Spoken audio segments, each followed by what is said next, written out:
রমাদানকে অর্থবহভাবে কাটাবার জন্য একটা সুন্দর পরিকল্পনা দিবেন প্লিজ।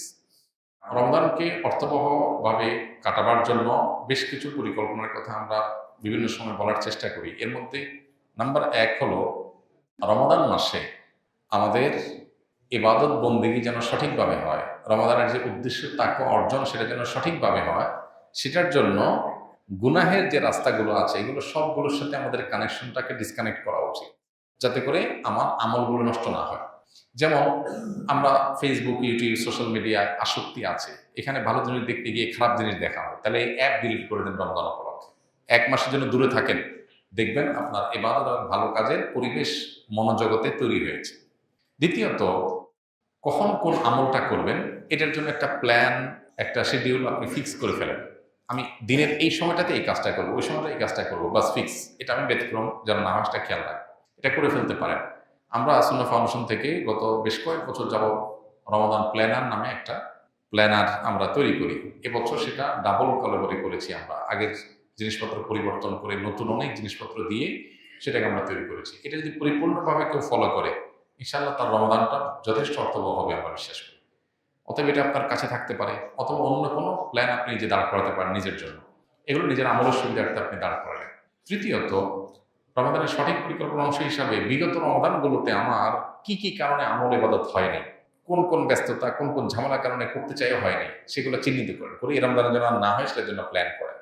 শেষ 10 দিন যদি আপনি এতেকাফে বসার সিদ্ধান্ত নিতে পারেন, আগে সব কাজকাম ঝামেলা সেরে 10 দিন এতেকাফ বসেন, তো অটোমেটিক আপনার রমজান দেখবেন অর্থবহ হওয়া অনেক ইজি হয়ে গেছে। কারণ মসজিদে বসে আপনি 10 দিন ইবাদত করবেন, সুযোগ তৈরি হবে, বাইরের সাথে ডিসকানেক্টেড হয়ে যাবেন।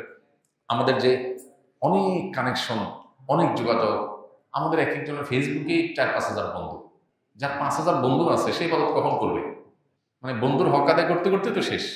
বন্ধু মেসেজ দিছে, কি দিছে, বন্ধুর নোটিফিকেশন আসছে, বন্ধুর জন্মদিবস নোটিফিকেশন আসছে, তারা উইশ করো, বন্ধু পোস্ট দিছে সেখানে কমেন্ট করো, লাইক দাও।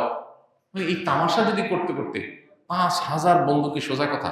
এই জন্য আমরা যদি এই সমস্ত কানেকশনগুলো থেকে একটু সরে আসতে পারি, এতে কাফে বসেন শেষ 10 দিন, আরো সম্ভব হলে 20 দিন বসেন, দেখবেন আপনার আমল নেই করা সহজ হবে। এই জগতের ব্যস্ততাগুলো থেকে সরানো ছাড়া আমলের পরিবেশ আসলে খুব বেশি হয় না। এর জন্য সৎসাহস দরকার, সঠিক হিম্মত দরকার। আমরা রমাদানকে কেন্দ্র করে এই জন্য 3টা বই লিখেছি আলহামদুলিল্লাহ। একটা হলো রমাদান প্ল্যানার, যেটার কথা বললাম। একটা হলো মাহে রমজানের সাথে আমল, এটা আরেকটা বই ছোট্ট। আরেকটা হলো তারাবিতে প্রতিদিন কি পড়া হয়। সব মসজিদে বাংলাদেশে একই নিয়মে তারাবি হয়, একই নম্বর পারা চলে। ওই পাড়ার নির্যাস কি সেটা আমরা ওখানে উল্লেখ করেছি, তারাবি সালাতে কোরআনের বার্তা এই বইয়ে। এটা যদি নিয়মিত পড়েন তাহলে কোরআন সম্পর্কে আপনার ধারণা হয়ে যাবে। তেলাওয়াতের পাশাপাশি অর্থটা বোঝার তৈরি হবে, কোরআনে আল্লাহ কি বলেছেন পুরো রমজানে আপনার সামনে জানাটা সহজ হবে। আল্লাহ তাআলা আমাদেরকে অর্থবহ রমাদান কাটাবার তৌফিক দান করুন। আমি একজন আলিয়া মাদ্রাসার শিক্ষার্থী। কিছুদিন আগে আমি একটি মেয়ের সাথে অবৈধ সম্পর্কে লিপ্ত হই। পরবর্তীতে আমার ছাত্রাবাসের একজন শিক্ষকের মুখে অবৈধ সম্পর্কের ভয়াবহতা সম্পর্কে জানতে পেরে আমি সম্পর্ক ছিন্ন করার সিদ্ধান্ত নিই। তবে মেয়েটি আমাকে জানায় যে আমি যদি তার সাথে যোগাযোগ বন্ধ করি তাহলে সে নিজের ক্ষতি করে ফেলবে। এমন অবস্থা আমার করণীয় কি? প্রথম কথা হলো যে হারাম কোনো কাজ থেকে কেউ যদি ফিরে আসার সিদ্ধান্ত গ্রহণ করে তাহলে সেক্ষেত্রে বিভিন্ন বাধা আসবে। এই বাধাগুলো তাকে দূর করার চেষ্টা করতে হবে। এখানে যে বাধার কথা আপনি বলেছেন যে মেয়ে নিজের ক্ষতি করবে, মানে আত্মহত্যা করবে বা এই টাইপের কিছু সে ইঙ্গিত করেছে, তো প্রথমত আপনার কাজ হলো তাকে বোঝানো, যতটা হৃদয়ের আকুতি দিয়ে আল্লাহর ভয় যেটা আপনার মধ্যে জাগ্রত হয়েছে সেটা তার মধ্যে জাগিয়ে তুলতে পারেন সেই চেষ্টাটা আপনি করবেন।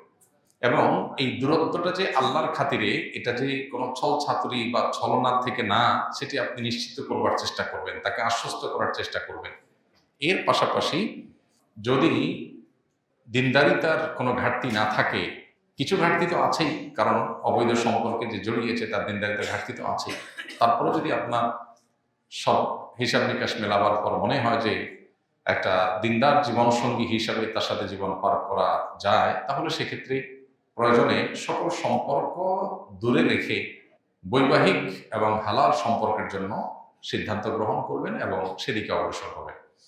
অবৈধ সম্পর্ক, হারাম সম্পর্ক, এটা শুধুমাত্র একটা গুনাহের বিষয় না। গুনাহ তো বটেই, এর কারণে জাহান্নামের শাস্তি তো আছেই।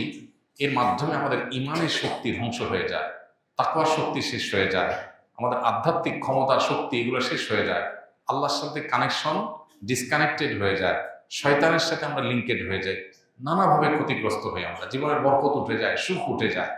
এই জন্য হারাম সম্পর্ককে না বলতে পারা এটা অনেক বড় একটা সিদ্ধান্ত, এবং এই সিদ্ধান্তের উপরে আপনার শুধু আখিরাত নয়, দুনিয়ার বহু কল্যাণ এটার উপর নির্ভর করছে। পৃথিবীতে যে সমস্ত সমাজে এই বিবাহ বহির্ভূত সম্পর্ককে তেমন কোনো দোষের বিষয় মনে করা হয় না, যারা এটাকে র্যান্ডম অন্য 10টা সাধারণ বন্ধুত্বের মতো মনে করে, অবৈধ অন্যায় মনে করে না, সেসব সমাজগুলোতে অনেক চকচকে তকতকে আপনার লাইফ বাহ্যিক এবং খোলা চোখে আপনি দেখতে পাবেন, কিন্তু ভেতরে একটু ঢুকলেই দেখবেন হতাশা, ডিপ্রেশন, অশান্তি এগুলো পরিপূর্ণ হয়ে আছে। এজন্য আল্লাহর জন্য হারাম সম্পর্ককে না বলতে হবে।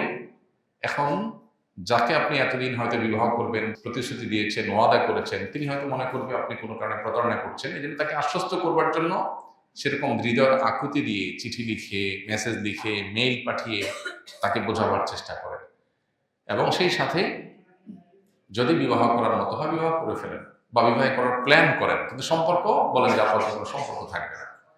এবং এরপরও যদি আল্লাহ না করুক সে ভুল কিছু করে, তাহলে সেটার জন্য আপনি হারাম সম্পর্ক কন্টিনিউ করে যেতে বাধ্য নন। কেউ যদি ভুল কিছু করবে সে ভয় দেখায়, বেশিরভাগ ক্ষেত্রে ভয়গুলো ভয় পর্যন্তই থাকে। তারপরেও আল্লাহর অবাধ্য হওয়ার কোনো সুযোগ নাই কোনো মানুষের দিকে তাকিয়ে।